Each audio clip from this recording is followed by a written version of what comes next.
Welcome back to another episode of Self-Development with Tactics podcast. And as you might be able to see in the background, Tim Ferriss. Yesterday I went through one article by Tim Ferriss, which was about, let me see, because I don't remember, first of all journaling, but second of all deloading. Now I do remember. People might know deloading phases from bodybuilding, how should I say, in bodybuilding terms, where you just, for some period of time, you don't go as hard, because you know that when you are in prep for the new show, or you want to really get onto another level for personal reasons, you have the energy to do so. But if one goes hard all the time, one might not have the energy to do so. And this is the whole thing about deloading, to just, for some period of time, get more energy to be able to do even more when you're willing to do something. So this is basically kind of a summary of this, but let's have a look what we can find here on the right hand side, which are the tags, I would say, or categories or whatever you want to call them. There we have, for example, psychedelics, mini retirements, mental performance, marketing, investing, interviews, entrepreneurship, and so on and so forth. But I'm interested in mental performance and what he says about that. The Master and the Fool, which is a story as far as I remember. I don't remember the story, but I do remember that it was a pretty good story. There we have some interviews or transcripts of interviews, so basically his podcast, my evening routine. Then we have the deloading phase, actually learn how to triple your reading speed in 5 minutes, which is a video. Then we have Rick Rubin and can you rewire your brain in 2 weeks, one man's attempt. Let's actually go through that one. Seems to be rather interesting. It is from 2000 and I thought it was 14. Yes, should be 14. And apparently is from the 4-Hour Body, I guess, and or an excerpt of that, and or just something that has something to do with the 4-Hour Body. Who the fuck knows? I don't. Can you rewire your brain in 2 weeks? The answer appears to be, at least partially, yes. The following is a guest post by Shane Snow, frequent contributor to Wired and Fast Company and author of the new book Smart Cuts: How Hackers, Innovators and Icons Accelerate Success, yada yada yada. In this post, Shane tests the brain-sensing headband called Muse. It's received a lot of PR love, but does it stand up to the hype? Can it make you a calmer, more effective person in 2 weeks? This post tackles these questions and much more. As many of you know, I am a long experimenter with smart drugs, quote unquote, which I think are both more valuable and more dangerous than most people realize. This includes homemade brain stim, what the fuck, TDCS, so small t like Theodore, capitalized D like Dora, and C like Caesar, and S like Salamander. Devices I wouldn't recommend without supervision, and other cutting edge tools. If you'd like to read more on these topics, please let me know in the comments. I actually would like to see what this is. It's Wikipedia. A transcranial direct current stimulation is a form of neuromodulation that uses constant low direct current delivered via electrodes on the head. It was originally developed to help patients with brain injuries or neuropsychiatric conditions such as major depressive disorder. The more we know. Enter Shane Snow. The electrodes needed to be adjusted to fit my sweaty head, which was apparently the largest size the product could accommodate. I was sitting on a Porsche, not a Porsche, but on a pork in Pulp, wherever, on a midsummer's morning at Polling Air Force Base, trying to get a quarter of EEG sensor to connect my brain to my Samsung Galaxy. The purple box on my screen kept blinking in and out of sync. Inside the house, my friend's 2-year-old was jumping violently on the sofa, the same sofa that the shedding 15-pound cat named Endai and I had shared for the past week.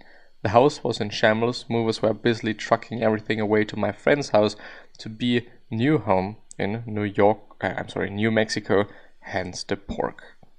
I had been sleeping on said couch due to the abrupt ending of an 8-year relationship which had left me stunned and homeless for the preceding 3 weeks.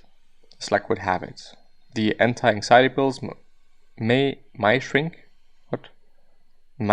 had prescribed for me to ask as needed were back in New York in my friend Simon's living room. Crap. My calendar had just alerted me that I'd missed the Skype call start time for my company board meeting right before the movers unplugged the internet. Meanwhile, a platoon of military helicopters had decided to play what appeared to be a game of who can hover the longest over the neighborhood. Chuck, chuck, chuck, chuck, chuck. My stress levels were high. It seemed like as good a time as to try out my gadget, a brainwave sensing headband called the Muse and its companion app Calm. I placed the band centimeter wide contact strip of electrodes against my forehead and rested the plastic against the top of my ears, feeling with the fit until my phone finally registered a solid connection for each of the sensors, 2 on my temples, 2 between my ears. I donned my white Audio Technica DJ headphones and fired up the app, which in soothing voice instructed me to sit up straight and breathe.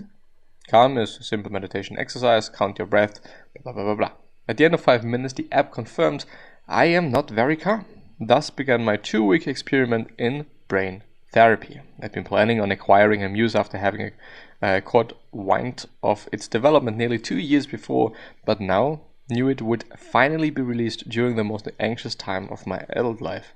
2 weeks was plenty of time, Muse inventor Ariel Garten told me, for the Muse focus training exercises to reduce perception of pain, improve memory, improve affect, reduce anxiety, and also improve emotional intelligence.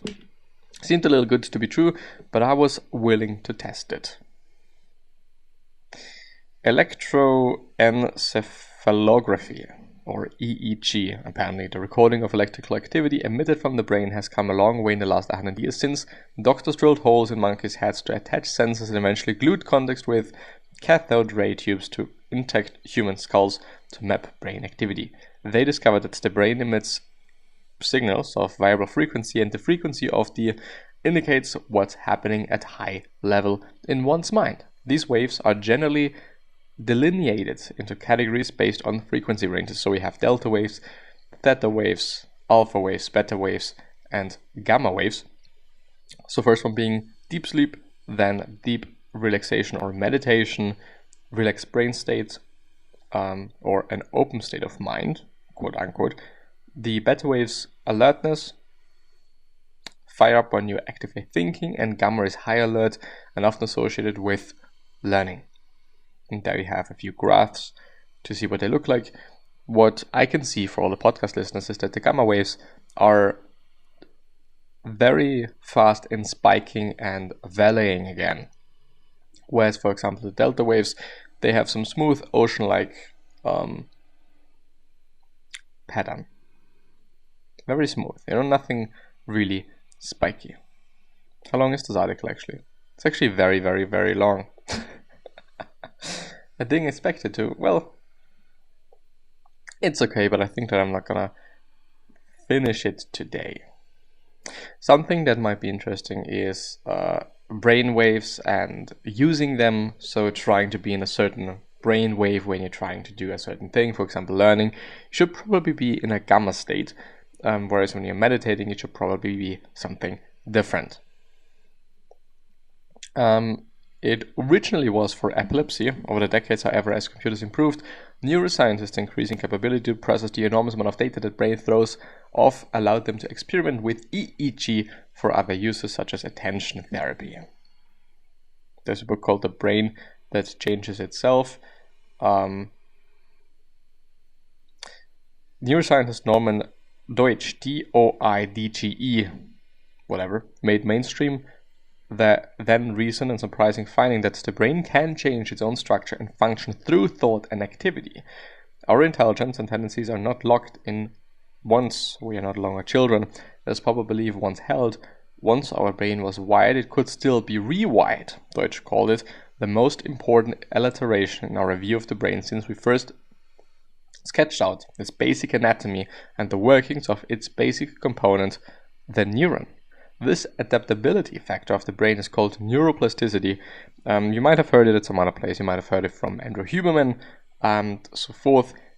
Probably one of the reasons why certain drugs should not be consumed up to a certain amount of time. You may have seen dubious advertisements, I think at least. I'm not sure. Advertisements for brain-enhancing games and other gimmicks that drop the term neuroplasticity in a impressive sounding but often meaningless marketing speech.